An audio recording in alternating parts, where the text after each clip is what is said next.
to Natural Habitat Adventures Daily Dose of Nature. Let's go discover Mexico's Kingdom of the Monarchs, presented by NatHab's Guide Development Director and Expedition Leader, Annie Van Dinther. And joining her today are two of our exceptional expedition leaders, Drew Hamilton and Melissa Silva. It's a pleasure to have you all with us today. Annie, I'm going to hand it off to you. Great. Thank you so much, Kendall. And thank you, Melissa and Drew, for joining me today. I am really looking forward to learning more about this place and, in a way, returning. I guided here about 20 years ago. It's been a little while. But today I'm presenting from Homer, Alaska. It's actually really sunny, so sunny that I had to put a blanket that I got many years ago when I was in Mexico up to guard myself from that bright thing in the sky. So we're presenting from very different places, but I'm so excited to have you both here. Drew, could you introduce yourself a little bit as we get going? Sure, it's great to be back here on the Daily Dose of Nature to talk about something besides bears for once. I know I've done a bunch of these webinars about bears, and so it'll be fun to share one of my other passions with the folks today. A lot of people don't know that that I do things besides bears. And Melissa, I am so thrilled to have you here. When I guided this trip so long ago, I think the only connection that we could make is that I am a migration specialist, because whales are my specialty. But you are truly an expert in this area. So tell us a little bit about your expertise and your experience with the butterflies. Well, yeah, first of anything, I have a degree on marine biology. So I focus also in marine migrations. But I remember when I was little, I went to the Monarch Sanctuaries, and it was magical. So I just did a little research about that, very local for me only. But when I had the chance to join you, NatHab, and guide this in this place, it was quite magical, because just going back after almost 30 years, it really changed like how I understood the monarchs at that time when I was a kid. And now, well, it's even better for me. So yeah, I have a little bit of expertise on seahorse reproduction, a little bit on humpbacks, and well, now with the monarchs as well. So yeah, let's get ready for this. I hope you enjoy as much as I am sure that all of us are going to enjoy this. And for those of us who do spend more time thinking about some of the larger animals, I can comprehend how a whale can migrate such a great distance. It's hard for me to understand it, just because the navigation of thousands of miles. As a little girl growing up in Michigan, which is where some of these monarch butterflies begin, well, who knows where they begin? They begin really in Mexico, right? But I thought of it as a beginning growing up in the Midwest of the United States. I could not believe that they can make such a long migration, because there's so very little. They don't have all that fat that a whale carries with them to make it those miles. So tell us about this migration. Yeah, well, of course, they have some adaptations to do such a journey. You can see on this map is quite a distance. But something that I want to point out is they do it at once, only once, let's say. So the monarchs that we see here in Mexico, they belong to one generation. They all come together in one moment, in one specific time, fall and winter, they arrive here. But then we have the migration back, and that is divided, because these monarchs that we see, they go back to, let's say, the southern area of the states, Texas, Louisiana. They mate there, and unfortunately, of course, they die. But the next generation, they keep moving up north, and at the end, it takes up to 5 generations to complete a cycle. So you can see in the map on the right, with the colors, you divide very well the number of generations that take to go back north but then the fifth generation, they all come down at once. And there are some differences between the short generations, the ones that live 1 month, for example. If we think of this migratory generation that lives up to 6 months. So they have more fat reserves in their body. They go kind of like lethargic in their sexual development. So there are some things that help them to survive during all of these months and to reach the sanctuaries in winter. So yeah, this is something very, very special that the monarchs do. And of course, we can compare that with the migratory whales, for example.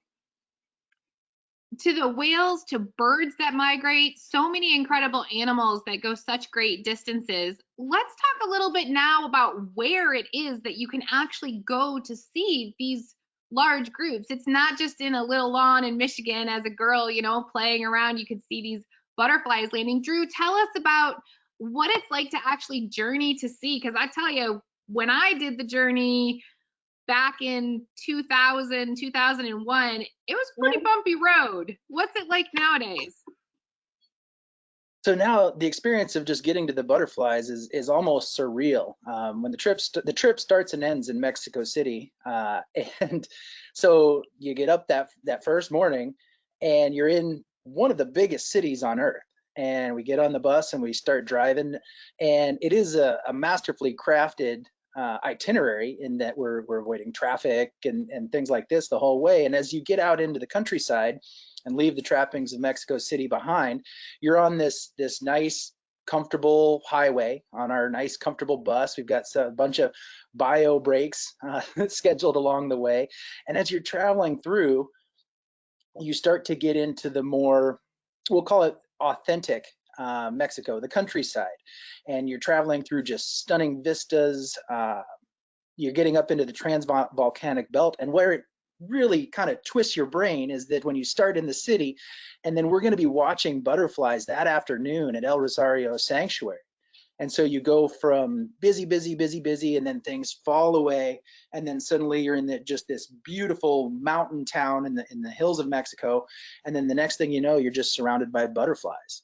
It is a round trip. We do end up in Mexico City on the other end, but it's those nice highways that get us where we need to go, and we have a lot of adventures along the way, where the whole thing is scheduled in such a way that it avoids the crowds of the big city. It avoids the crowds at the weekends in the sanctuaries, and it gets us the most time with the butterflies. That's fantastic. I love the idea of it being handcrafted so that each experience is as wonderful as it can be.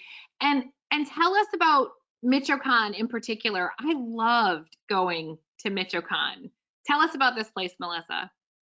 Yeah, so actually we go through 2 different states, the Mexico City, which is considered a state now, the state of Mexico, and then we arrive to Michoacan, where we stay right next to the sanctuary area. So in this image, you can see the biosphere is right between the state of Mexico and the state of Michoacan. But the areas that we visit are in Michoacan, Angangueo and Zitácuaro, that we go by the place. So, well, you can, maybe you don't know, but most of the avocado in the States come from Michoacan state. So it's the industry over there. And it's quite a nice state in Mexico because it has a little bit of everything. It has a coastline, it has highlands, very high mountains where the monarchs are. So this middle lake side country is a very beautiful place to be. So yeah, it's authentic Mexico here. And I think what's so cool about it is, I mean, 20 years ago, I didn't know that Mexico was divided into states. You know, I mean, Canada has their provinces, we have our states, and Mexico is divided. I think even just those kinds of things to learn about another country are really interesting, and that's what experiential education can sometimes be, you know, fantastic, because you really do learn about this other country in so many ways, not just about the butterflies.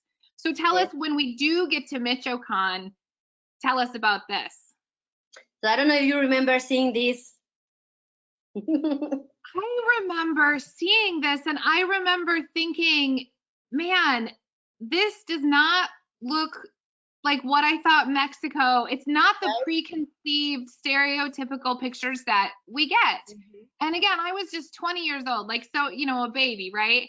And I remember thinking, I had learned so much. I was also guiding in the Great Bear Rainforest at the time in Canada, and I was learning a great deal about the logging issues in Canada, especially relative to helping to save the spirit bear. But I hadn't learned a thing about logging issues, or even read or like had any attention brought to logging issues in Mexico.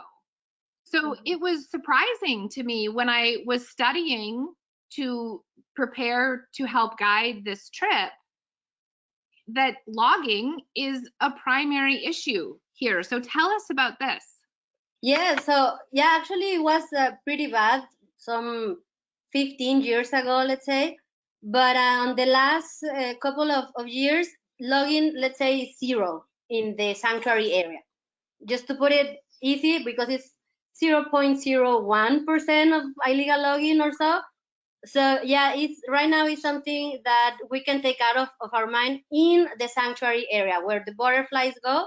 Is pristine in some aspects. So of course we have farming areas because people live there. So before all of this was protected, the people was living from the land. That's something that we also learned during this journey, during this trip, that the people is not only living on the tourism, but also from the land. They harvest there. There are mushroom farms there as well. So of course they have to take some places from the forest, let's say. But what we have delimited as a sanctuary pretty much is protected, is untouched. So yeah, it's in Mexico we have very different environments. So you can see it's not only let's say Baja or Cancun, it's not just the beach. We have forests, highlands, pines, the Oyamel Firth, that where we find the monarchs. So yeah, it's pretty much just to take a wider view of what Mexico is here. So yeah, just you can forget about logging. Yeah, and this is so critically important because, you know, when I was there was a snowstorm that happened when I was there, and logging was happening, and there was a lot of dead butterflies because the forest was not intact. And the best way that we learned about it was that the forest acts like a warm coat for the butterflies. And if you take trees out of that warm coat, you're basically putting, you know, if you take trees out of the forest, you're putting holes in that warm coat. And then the butterflies don't stay warm enough in order to be healthy and to survive. So we didn't even talk about this when we were preparing this webinar. So I am just so incredibly thrilled to hear that it has stopped. That is such exciting news. And it's critical to the health and survival of the butterflies. They need that for roosting like this. They have to have the warm temperatures in order to be able to survive when it does get cold, because it does sometimes get cold. So remember your layers, folks, and we'll talk about that in a little bit, right? Yes. Well, and the microclimate provided by this forest is one of the main reasons that these butterflies come to this area. And so I feel it's telling me I'm cutting out here. Did I lose you guys? No, you sound great, Drew. Keep going. Well, carry on. See, so you can see here, for example, the protection that the forest offers to the monarchs is in, let's say, in a central part. They don't go all the way to the top of the trees. They don't go all the way to the bottom. But there is this area, let's say, in the middle, where they find the protection, the warmth and the humidity they need.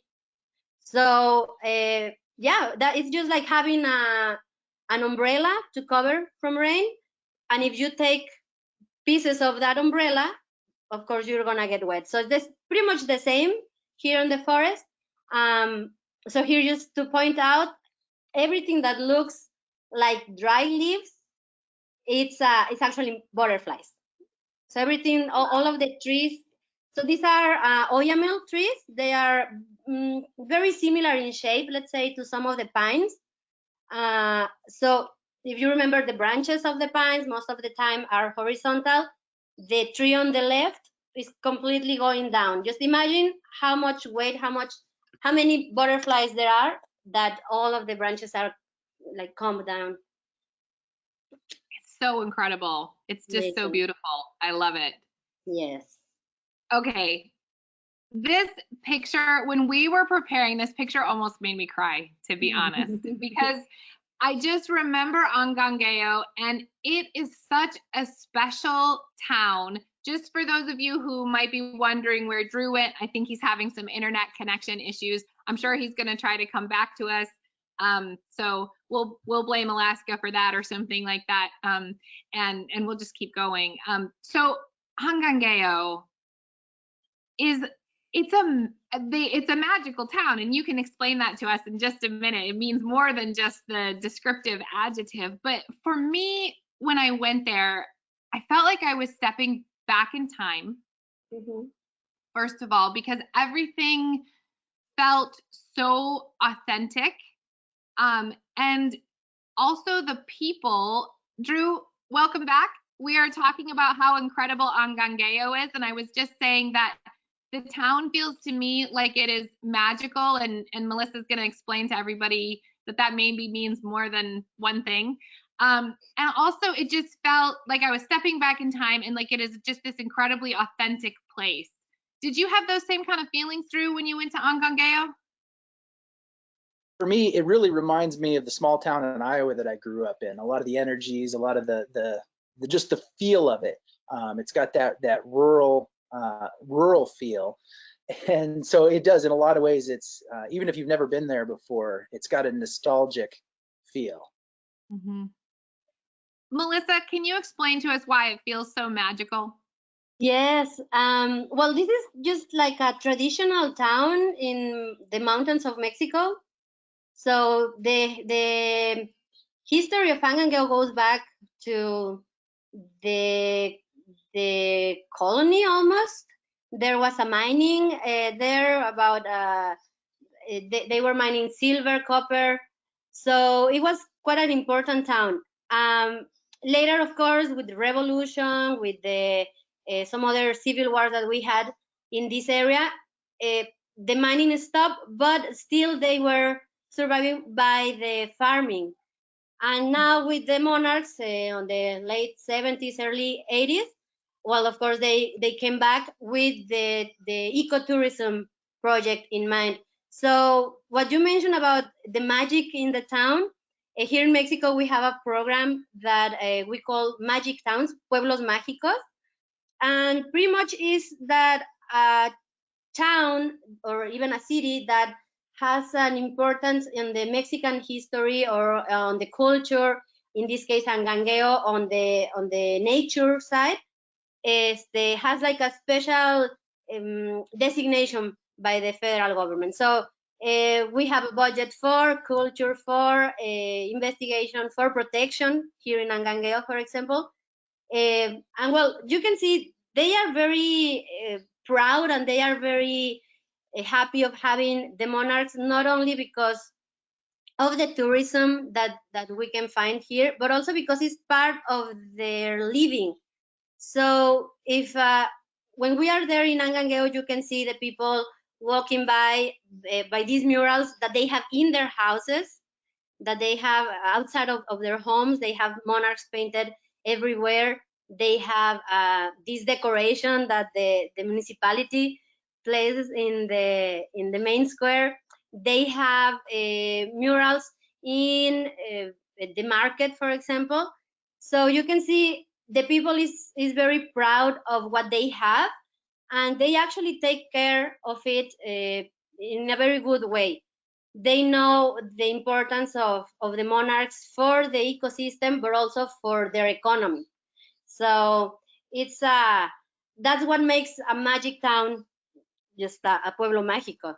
See? So you can see here on the picture the roof of these houses is a very typical roof from the mountain towns here in Mexico. You see? So, and well, you can find monarchs like pretty much everywhere in the town. You can find them in the grocery store. You can find them here in the churros stand. So it's very magical to see that. Mm-hmm. And I think, Drew, you took the picture that we see here of this like snack cart. Am I saying it correctly? This is. Do you like churros, Drew? I'm a fan of churros, and actually the food on this whole trip is just kind of off the charts, really. There are a couple, I think there's actually a picture later in the slideshow of one of my favorite meals on this entire itinerary. But Nice. it's great. It's traditional cooking, and it is, you come for the butterflies, you stay for the food kind of thing. Fantastic. And what about how you actually get to the butterflies? Because when I went, I remember this vehicle. You're still using this vehicle. Because it's fantastic. You know, if it ain't broke, don't fix it. So we get to Angangeo, even on that very first day, and we do a quick stop and shake down our gear and get ready to go up the mountain a little further. And so we get out of our big bus, we have a meal, and then we we climb in the back of these open-backed pickup trucks. And it really is, I mean, it's just like it's more fun cruising around a convertible. You can really take it all in. You can see the sky, you see the buildings. It's this windy mountain road. These trucks have super low gears specifically for climbing this mountain, which is a route they do every day. And Diego and Jaime take us up the top of the mountain, and then they wait for us. We can leave stuff locked in the cab of the truck. There are other wild things you can see along the way. And really, even on that very first day, this is your introduction to the butterflies. You start to, a lot of times, if the conditions are right, we start to see the butterflies on the drive up. We're waving at all the kids, and everybody's just enjoying the situation. We get to the parking lot there at El Rosario, and you know, we are up at elevation at this point. You know, we're pushing 9,000 feet, which is a concern for a lot of people. And this, actually, that picture that's there on the right, not the one on the left, we don't walk up that one, but kind of that 100 meters from the parking lot to the to where we get on the horses. So the horses do most of the work, the heavy lifting on our way up the mountain. Is kind of that first test of elevation. And so we take it super slow, we listen to our bodies, and it's all worth it in the end. It seems like the horses are key. So I gotta tell you guys, I know I sound like, you know, talking to my kids about what it was like when we were young, but we didn't have horses when I did this trip 20 years ago to go up. We walked both directions in the snow and it was uphill both ways. So I'm really excited to see that we have the addition of this, because it was hard to go up that. And I was 22 when I did that trip, or some, you know, something like that age. Actually, I was a little bit older than that. So yeah, I think it's great that we have these horses, and they look, you know, like they're really well taken care of. Tell us a little bit about this part of it, Melissa. She is, so Drew mentioned previously that we visit 2 sanctuaries, El Rosario and Cinqua. So in El Rosario, we take the horses only on the way up because it's a little bit more steep, and we walk down on the stairs. And on Cinqua, we take horses both ways, up and down. In both sanctuaries, we still have to walk a little bit, but these horses are just, I mean, part of the family right there. So you don't have to worry about like riding them or being a cowboy at all. There is a caballerango, a horse keeper, usually the owner, if not a relative of the owner. And these horses are part of, I would say, part of the family, because they use them for this specific time of the day, of the year, when we have the people going to the sanctuaries and they need extra incomes. So they always go leading the horse. You can see in this image, they are by your side. You don't have to worry, just enjoy the scenery here, the monarchs flying around. So it's pretty much just another another cherry on the cake. I don't know. Another part of the adventure. Yes, Yeah. this is beautiful. So once we finish that, we always have to walk a little bit to get to where the colony is, because they don't take the horses all the way right next to the monarchs for just pretty much safety reasons. There's a lot of people like going by the area, walking around the colony. So usually we see the monarchs from the edge of the colony. We never go, if we are lucky enough to have the monarchs around us, it happens, it does. But usually we just stay around where the colony is. And here, well, in my experience, right now I'm here in Puerto Vallarta in the tropic, very warm. So for me, this is cold, but usually we have this kind of weather. It's hazy in some parts, and then it opens. So I don't know, guys, you live in Alaska, so I don't know if it's cold for you. Is it? I'm cold on the trip at different times. It's important to have your layers, just to make sure, because I definitely think like it can get chilly. Just because we live in Alaska doesn't mean we like to be cold. I think we're actually just that much aware of how important it is to take care of yourself when you are cold. That's the way I like to think about it. I don't know what you say, Drew. I've never been cold on this trip. This is where I go to get warm. I knew it. Yes. But I fully recognize that my thermostat is messed up. I'm at my prime at 40 below, so it does get warm on these trips for me. But that being said, you know, we do go to the sanctuaries 3 times, and each time is a little different because we go to 2 different sanctuaries. So we do end up going to El Rosario twice, but we do it at different times of the day. And so that first day we get there in the afternoon. A lot of times the sun's already high in the sky, things are going. So you get that kind of tail end, you get this a lot of times chaotic, and yet everybody wants to see these butterflies fly. Like that's the draw.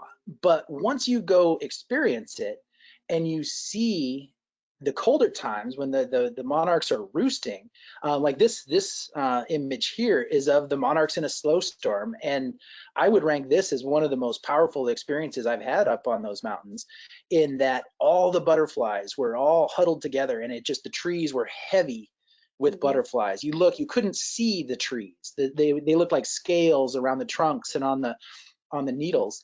And I think when times like this, when it's colder and the butterflies are roosting, you get a better sense of just the scale of this phenomenon.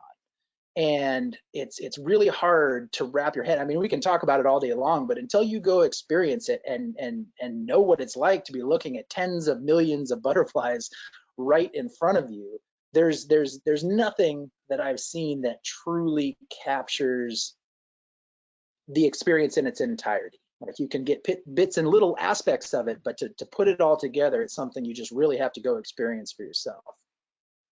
Makes you want to ask things like, what does a pound of butterflies weigh? Right? What is that in kilograms? I love this image because of the orange that you can see. Like, just when you look closely at it, there's just that little bit of orange showing, and I think it's so beautiful. I don't know, there's something about this to me that is just an incredibly powerful image, and I do get really curious just about what it weighs. Like, what is that whole branch there weigh if you could somehow lift it up without them all, flying away? So, but we'll just have to count them. 1, 2, 3. Is that what you do when you're looking for the one from your nephew? Exactly. It's an extra fun trip for me because I've got some young cousins that live down in Minneapolis who raise and release butterflies, which is reminiscent of how I got into butterflies back in the 4th grade when we raised them in class, and that was really my first introduction. I don't want to do the math on how long ago 4th grade was, but it's that program. But it's a great program, and it's been going on for a long time. So now my little cousins do it, and they release their butterflies in Minnesota. And so when I'm in the sanctuaries, I'm always looking for their specific butterfly. They send me a picture of their butterfly, and it is my challenge to find their butterflies amongst the tens of millions of butterflies. And you know what? I find them every time. So awesome. Yep, right there, the first one you see. And so, like in this picture, it just talks about the variety of conditions, whether it's cool and you see them just hanging and heavy on the branches, or whether they're flying. And we've got this example of this perfectly prepared and well-dressed traveler. This looks like it was on a normal day where it started out cool in the morning when we went up there, and so she had her jacket on, and then as the temperature rises and those butterflies start to get more active, you start peeling off those layers and you're just adjusting as it goes. This woman she looks like she's in a very dangerous position, and she's got at least 4 butterflies attacking her. I hope she survived the the encounter. But it is noted that when we see butterfly, along the side of the trail, things like that, we don't actively like touch butterflies or things like that. But it is a situation that when you can get a lot of butterflies going, they just land on you. They get stuck in the beard. They're just, it's very interactive from that standpoint. But there are people who their job at the sanctuary is to go around and help move the butterflies out of the path. And we talked about how we don't necessarily go right under the trees. And you'll know it'll make sense when you get there, is that there are butterflies everywhere. And if you've got a ton of people just walking through there, butterflies are going to get crunched underfoot. And so it's something we're trying to avoid. We're trying to preserve these species, right? So how we do it and the protocols we have in place are designed to protect these butterflies. Maybe that's what we should do when we retire, guys. It's just help move butterflies. Butterflies out of the way. Yeah, I like that idea. Yes. So, this trip is phenomenal. There's all these butterflies, and of course that's the reason that people are going to be attracted to this. But Melissa, you find that there's also other incredible things on this trip. Tell us a little bit about that. Yes, of course. I mean, we go there, or you come here for the monarchs, for this little insect that travels miles. But once you're here, you can just open up this cheesy phrase. You can open your heart, or you can open your soul, and you can find beauty like everywhere, in every corner, in every moment. So, for example, we visit a waterfall in Valle de Bravo, and this picture on the right shows a dog that was around there. I think it belonged to a seller somewhere there, and he just followed the group. He joined us on our walk to the waterfall. He sat there and was just enjoying the area. So that's something that is pretty nice, I think. Like, when do you find a dog that just walks with you and enjoys the place, watches the forest? And here, the fireplace is some details that you can find in the places where we stay or the places where we go also. So if you look behind the fireplace, there is this mural. This is inside a room. And so they have murals telling the story of Angangueo, for example, of course, monarchs painted on the walls, tiles on the bathroom, for example. So these little details that tells you there is more to enjoy just than just the butterfly. So the things that we can see here is just opens your mind to this authentic Mexico that we want to show you when you join us. So yeah, this is something that these 2 pictures I took because I really thought they were something special in a trip that I have guided a few times, several times. I think that's fantastic. And I you always know, find something to show. you do. You always find something special. For me in Bio de Bravo, I found the ice cream very, very special. And Right? even though it's been 20 years, I am going to go back to Bio de Bravo for that ice cream. The helado, oh my goodness. Yes. So It's good. still very good. Y'all, if you go on this trip, you got to do that. But the tourists aren't the only people that find this area special. Yes, I mean, the importance of the sanctuaries here is, of course, for the world, because of the phenomenon, the migratory phenomenon. Of course, is the only phenomenon like that in the amount of butterflies moving, the distance they are moving. But it's also cultural. It's also this mother with the little girl here taking a selfie. A lot of the visitors, about 80% of the visitors for the sanctuaries are Mexican. So it's scholars, kids from the school going on a school trip. It's people from Mexico City going to the sanctuary, from the same cities right next to the sanctuary, Zitácuaro and Ocampo that I mentioned. They travel to the sanctuary. Sometimes they have like this tradition of going every year to visit the butterflies, because, as I mentioned, it's part of the culture as well. In some ways, it represents the south of our ancestors. So it's just like visiting our relatives, let's say. And here, well, this picture with Drew and the local owner of one of the hotels. So we can see the importance also of not have going to these places, to this particular town. It's very beautiful to see how all this mix of the tourism, the people, local people visiting, how it all combines and makes a very special place here in Angangueo in the sanctuaries. So yeah, I mean, it is more than just the migration or the monarch. It's really bigger than the insect. It seems like I it makes particularly enjoy it. community. Sorry, I Go ahead, particularly Drew. enjoy it when we run into the student groups up there, and that you get to interact with these kids who are discovering their own resources. They're discovering their own wildlife resources that are at their doorstep, and it goes back to just kind of the vibe or the feeling of the area, that when you're there and everybody's just there, we don't feel like outsiders. It's just all these people experiencing this magic together. Mm-hmm.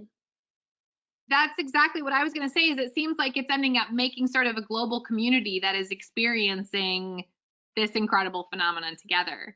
And so tell us what we're seeing here. So this is one of the kitchens where we have a lunch in Cinqua Sanctuary. And you can see, I mean, it's just the families living there. They are the ones working on the sanctuaries and taking care of the forest. So it's very important for all of these people. So all of the help that we give, or the resources that they take from ecotourism, is a vital part for their living.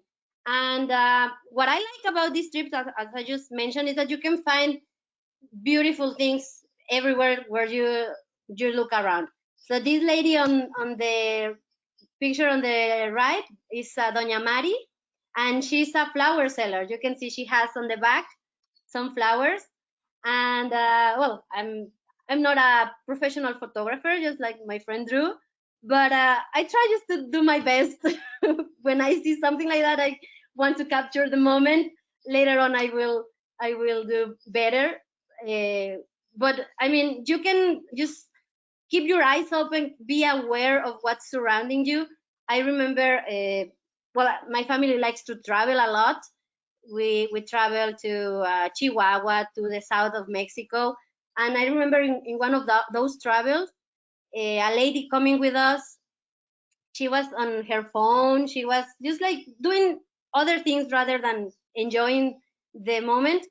And in one moment we spoke, and she was like, "Oh, it's so boring. When we move from one place to other, there's nothing to see. There's nothing to do." And I was like, "Well, you are watching your phone all the time." You don't see, you don't look out of the window, you don't look something more to see. So I think in a travel is not just like in life, maybe is not to get there, is all the journey that you go by. So this is something I really enjoy, just to look different things that pop out of the during the trip. Nice, nice. So Drew, what about the sort of those folks who are going to want to go on this trip, who are the professional photographers or want to take photography a little bit more seriously? Because I'm looking at these, and you know, when I went and did photography on this trip, I was using film. So I've got my slides from this trip. So tell me about some of the challenges and how you overcome those. Well, first, I think you just told us how long ago it's been because you're using film.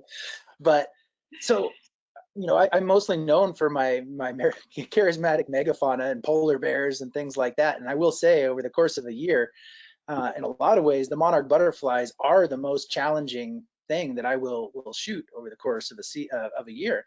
And so it comes down to that for a few reasons. There are some very specific challenges in photographing these butterflies, in that you've got situations like we're looking at where you've got millions and millions of butterflies in front of you that are on one side of the coin huge, like you're looking at a phenomenon. But then on the other side of the coin, you've got a half a gram butterfly. So you've got the full spectrum. You're trying to capture something so huge that is yet at the same time so small. And they're moving around in this beautiful, chaotic scene. And so it presents depth of field issues, like how do you capture a single butterfly in flight? Another challenge that presents itself is when they fly, it is usually the harsh noonday sun, which is not necessarily what photographers seek out. And so you've got all these challenges.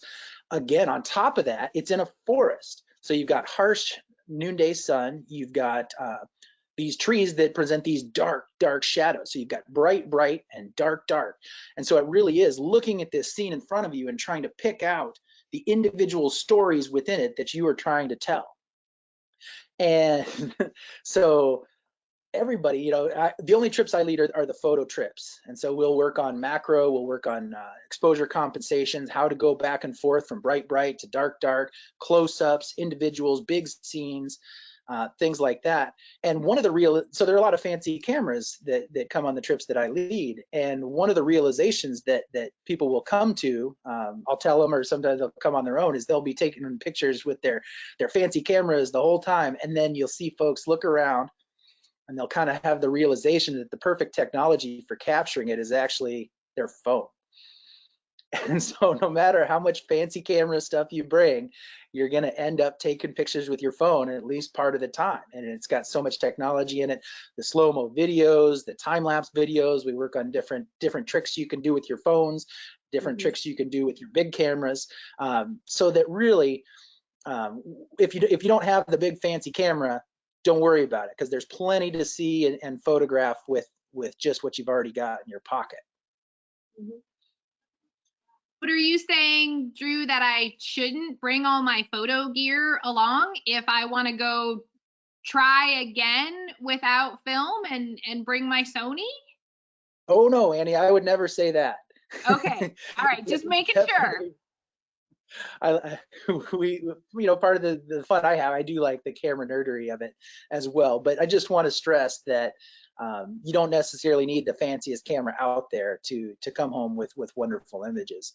And then the phones themselves, they do lend themselves to videos, which, you know, still images can go a long way to telling the story, but videos are really what bring it home for people.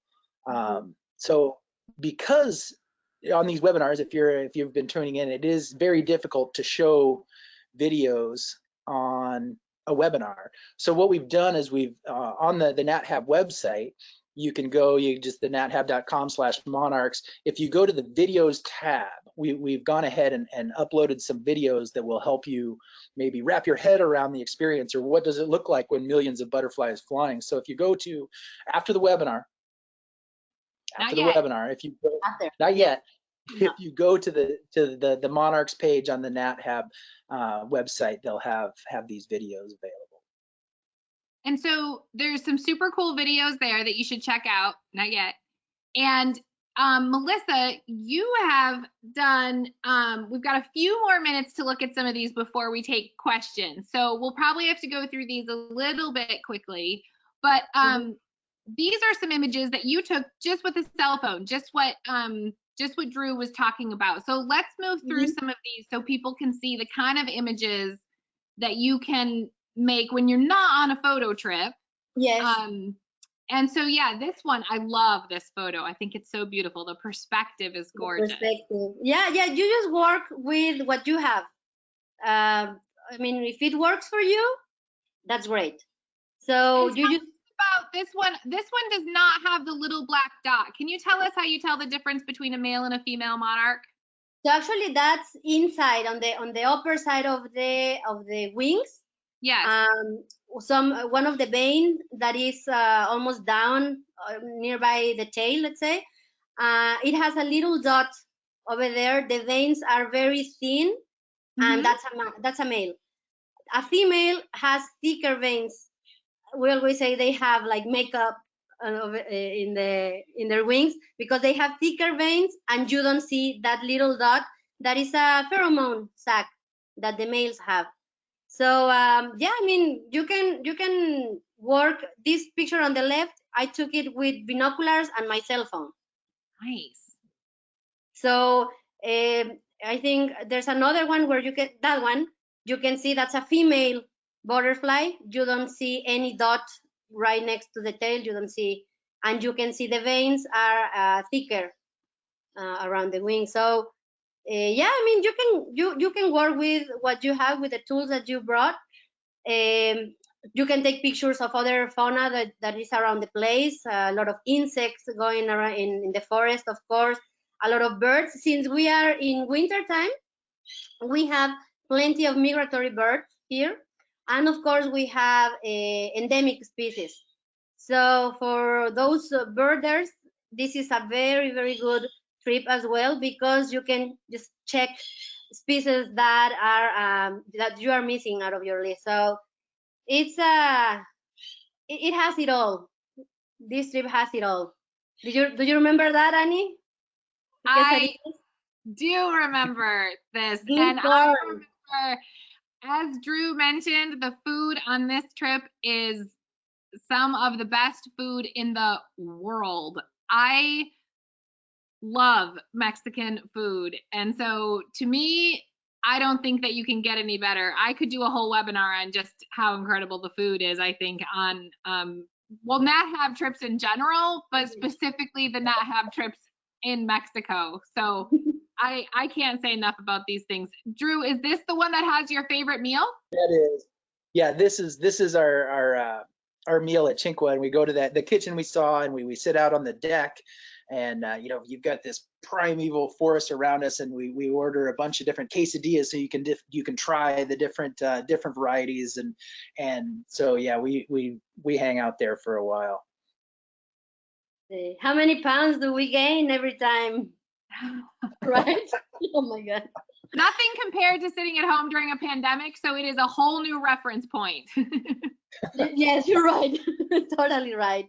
So yeah, you can see, I mean, this is it's a complete trip. You can see real Mexico. In Angangueo, you can see the real people working over there. You can see the real food of Mexico. This is a Mexican brand, Bohemia. Different, we call these aguas frescas. So these are traditional drinks. And it's all about going in the real part of the trip. These people here, this is the local people of Angangueo. Here we have our drivers, Diego and Jaime. So people taking care of their place.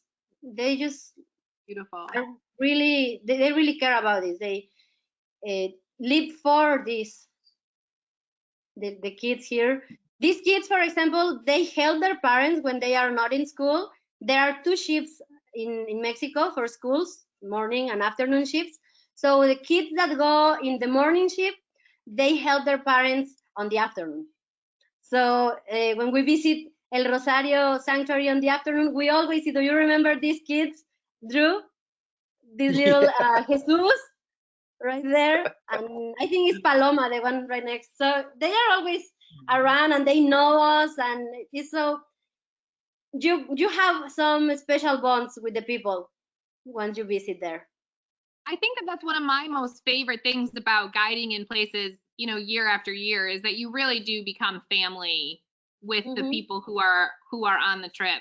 So Yeah. Kendall, we've got a few more images to look at here, but I think that what we should do is open up for questions.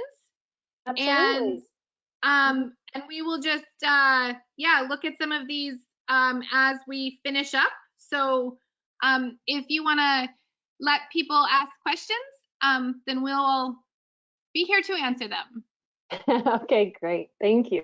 I just want to remind everyone who's watching, if you have a question for our panel today, you can submit those in your control panel under the questions field. Okay, can you explain why the monarchs are drawn to this particular area in Mexico? Yeah, I think it's the quesadilla. Yeah. It is because of the blue corn quesadillas, actually. No, so if you remember, I mentioned about the highlands here in Mexico. There is this very specific environment that has everything for them. It's like an all-inclusive for them. They have the protection from weather. They are moving to the south because it is too cold on the north. There is no food for them in that moment. So something that we can specify right now is that the milkweed is important for the larva, for the baby monarchs. So the monarchs, when they are caterpillars, they only feed on milkweed leaves.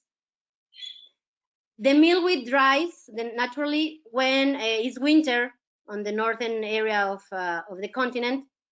So that's why the monarchs don't have food for their babies, let's say. They have to move down. It is too cold. They have to move down to Mexico, to this central part of Mexico. But if they go to the coast, it is too hot. It is very warm. So what they need is to save energy, to be lethargic in their sexual development. So they come to these highlands in Mexico. Some studies, some researchers say that these forests are just, let's say, the leftovers of the last glaciation. So there's something related to these geological times where when the monarchs were living here like all year round, so now they have this imprint in their genetic code, so they move back and forth for looking for these conditions. So actually what calls them to this place is in first place weather, let's say, the humidity, maybe some flowers to feed from, but that would be like the main reason, the weather that they find here, the shelter. Okay. The shelter of the Oyamel forest. So yes. there was some curiosity about if you could reiterate, how long does each generation live? You mentioned there were 5 generations. So, well, the 5 generations that travel north, each one of them lives for about 5 weeks, let's say. So remember, the insects actually develop driven by the weather. The colder it is, the longer they will live. So if it's warmer, their lifespan shortens. So of course they are moving north when it's spring, summer, it shortens their lifetime. So let's say an average of 4 weeks to complete a cycle: egg, the 4 stages of larva, adult monarch, mating. So that would be in 4 to 5 weeks. And the migratory generation, that one lives up to 6-7 months, more or less. which is the time that it takes to complete the whole journey from north, all the way north, let's say the Great Lakes area, to Mexico City, Mexico Central Land, and back to the southern area of the states, Texas, Louisiana area. So yeah, it depends the generation, but the short one is 6 weeks average. The long one is 6 months average. So there's essentially like a super generation in there. Mm-hmm. And the way that that super generation extends their life is to delay their sexual maturation. So by not wasting energy on sex, essentially, they have a lot of energy left over to spend their energy traveling. This is a very good message that we should send the youth of America. Yes. I'm kidding about that. But this is really, they have all kinds of energy to be able to travel and go from the Great Lakes all the way to Mexico, hang out in Mexico, and then travel up to southern Texas. So that's what that sort of like super generation, the migrator generation of the other generations does. The other guys, the other 4 generations are just to sort of like hang out and make it the other steps back up north. Exactly. So they'll go from like Texas to, you know, I don't know, Kansas or something like that. And then like a little farther and a little farther. They're the hoppers, we'll say. Well, and this also touches on why monarch conservation is so complicated. You know, it's not just preserving the Oyamel forests in Mexico. Yeah, I mean, if their habitat technically extends all the way up to southern Ontario, think of all the different people and all the different life stages and all the different government agencies that it takes to conserve this whole habitat. You've got everything from, you know, Parks Canada to the Iowa Department of Transportation to the local government in Michoacan to the Hidatarios that control the sanctuaries. It's all these different parties that have to come together to preserve this amazing phenomenon. To like box stores that are selling milkweed, like people who are trying to help, but they end up selling maybe not like what is actually the most helpful.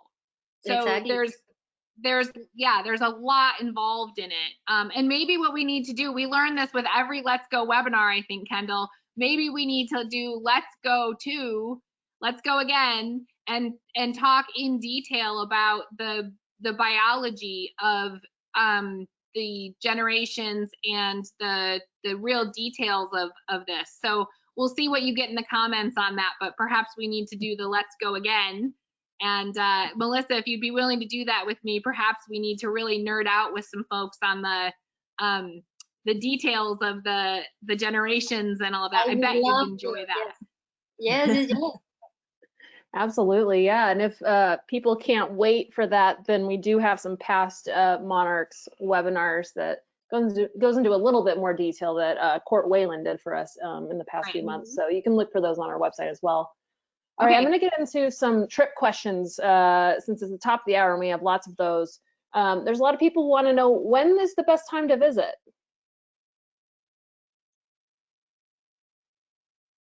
For me, when you have the chance, that would be the best time. When you have the chance to come, just come. Because, I mean, at the end, you have like the whole experience.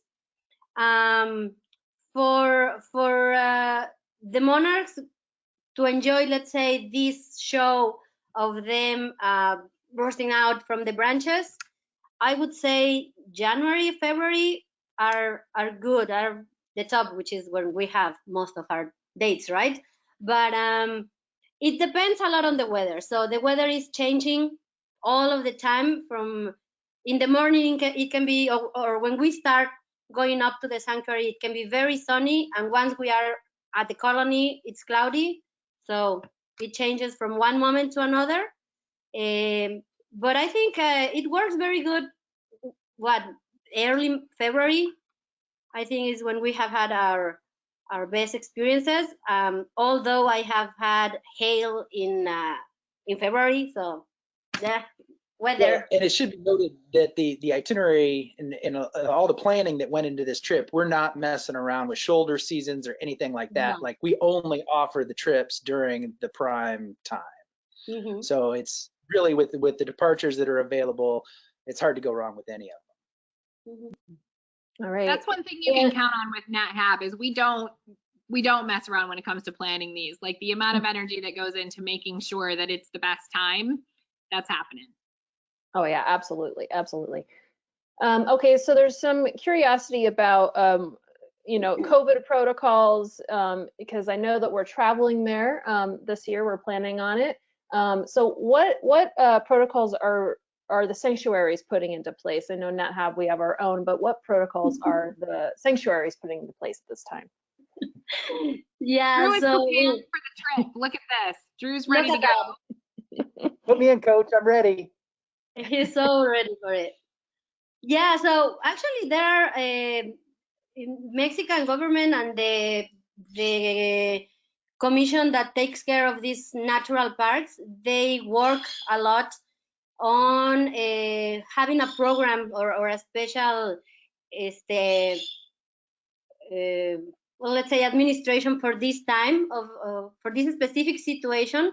So the amount of people that is allowed to come into the sanctuaries is more controlled, let's say, because back in the day you just show up and went into the sanctuaries.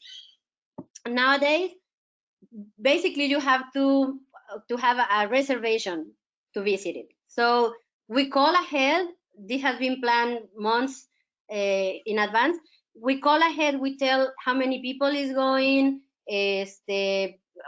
What are our conditions? Let's say we will go with our masks and we have hand sanitizer. We have the distance and this and that.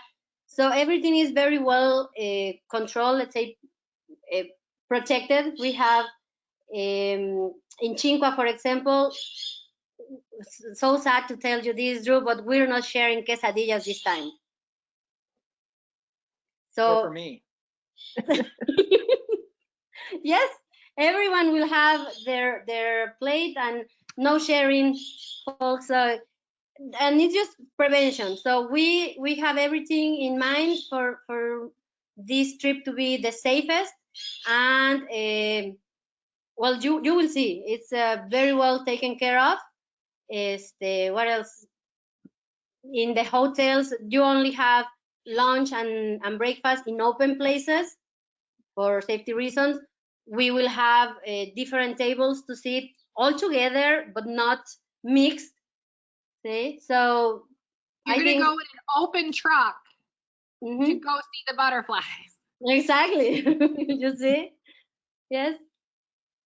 I'm joking about it, but we have really great protocols in place that are there by the sanctuary, which is so cool that the sanctuary is making like those reservations and that kind of thing. And then we have all of the incredible protocols that Natural Habitat is putting in place, like smaller group size in vehicles, wearing masks, cleaning the vehicles, all of these incredible things we're doing to make sure that our trips can happen and happen so safely. It's amazing. And so it's a really exciting combination to see what's happening regionally, locally, and then what we're bringing to the table. And it's true NatHab style. We don't do anything if we're not going to do it the absolute best.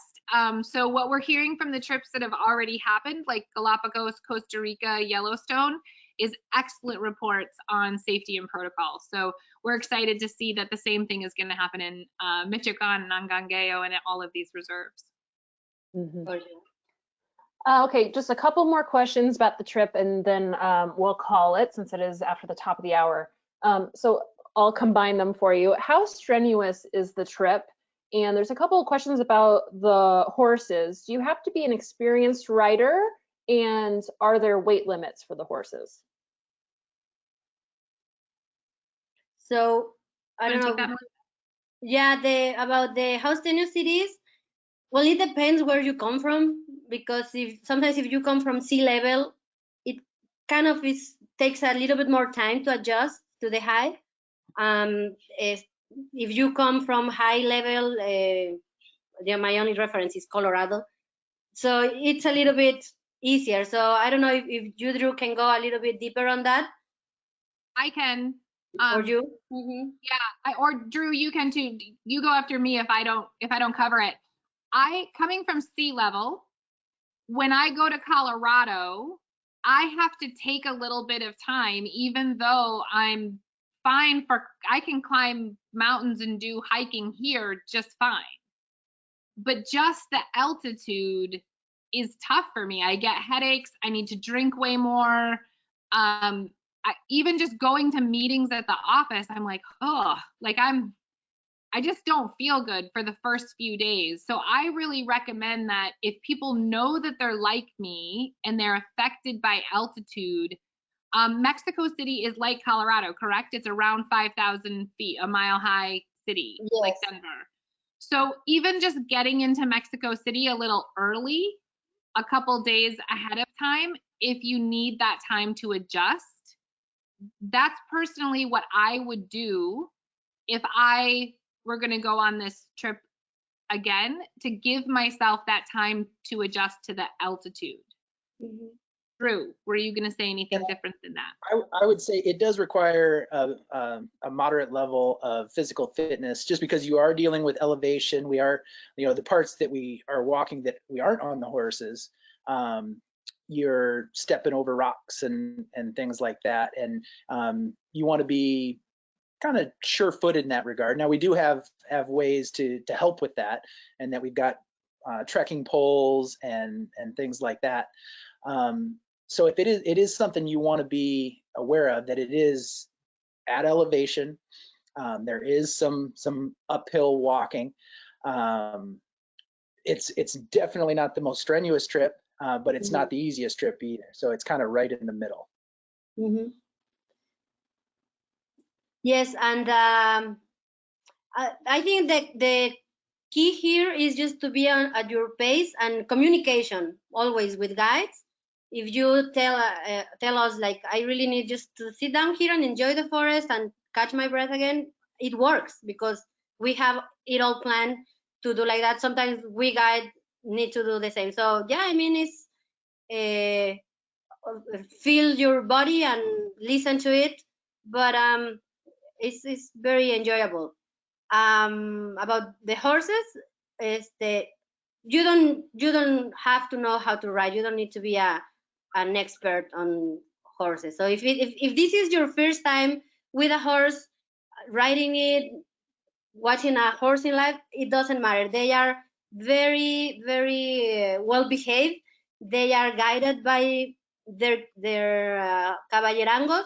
So yeah, I mean, it's pretty easy, and they are such a help on going up, Annie. They are such a help on going up to the sanctuary. So no worries about the horses. There is a weight limit. I don't have it in mind. I don't know if you guys remember it. I would say that's a great question for your adventure specialist. They will have very specific details, especially in that fitness question too. I would feel most comfortable answering that in a very specific way. Like an adventure specialist will be able to ask you, my idea of fitness and someone else's, that can be very subjective. So I would say just talk with your adventure specialist and let them know what you mean. Like, are you saying that you can walk 2 miles, but you're worried about the altitude? Or are you saying that you have a hard time getting out of your chair, but polar bears was a good trip for you? So there's big distances in there on what people, count as fitness. Some people swimming is good, but hiking's not. So talk with your adventure specialist about that, and they'll have the details. They'll also have the exact weight requirements that we have in the pre-departure briefing for the horses. And they're really good with knowing all of those details. So, and if you don't have an adventure specialist, just call the company and then you'll have one. Great. All right. Well, thank you so much, everyone. I'm going to call it there with questions since it's past the top of the hour. Annie, I know you've got one last thing to tell us. So I'll include all of that in your closing comments. I'll hand it back to you. Take it away, Annie. Great, thank you, Kendall. So for those of you who are still hanging on, thank you so much. Even though we went over the hour, we did want to let you know that you can go right to the NatHab website. And I just am not always the most technologically advanced person, so I wanted to teach you all how to do this. On the bottom of our homepage, you can see these little icons here. And this one in the middle is the YouTube icon. And if you click on that, you will go to the NatHab channel, the NatHab YouTube channel, and that is where you will see the videos that we talked about today. A little box will pop up to ask you to subscribe. It doesn't mean you're gonna get like something you don't want. It just means you'll be following our super cool channel. And then when you click on that, and there will be Drew's awesome videos of the monarchs flying around. So you go to the NatHab homepage, look near the bottom of the page, and you'll see these social media icons. You just click on the middle one, the NatHab YouTube channel will pop up, and you can see all kinds of videos, including past webinars, and including a past webinar that goes into the details on the Monarch Butterfly stuff we were talking about as far as generations. But we might also do a let's go again, so hang on for that. We want to say thank you so much for joining us today. We love nerding out on our trips and on the details of our trips and on the magic city of Angangeo and the sanctuaries. I want to say thank you to my cohorts, Melissa and Drew, for joining me. It's always more fun when I get to talk with you guys about these places. So Melissa, I'll hand it over to you first. Thank you. Yes, it was awesome to share all of this, the real Mexico. So you can see there's a lot of things to see, a lot of things to do, more than just margaritas that we do have. We do have margaritas, but well, thank you very much. It was a real pleasure to share my Mexico with you guys. Thank you. Thank you, Melissa, and thank you, Drew. Any last words for us?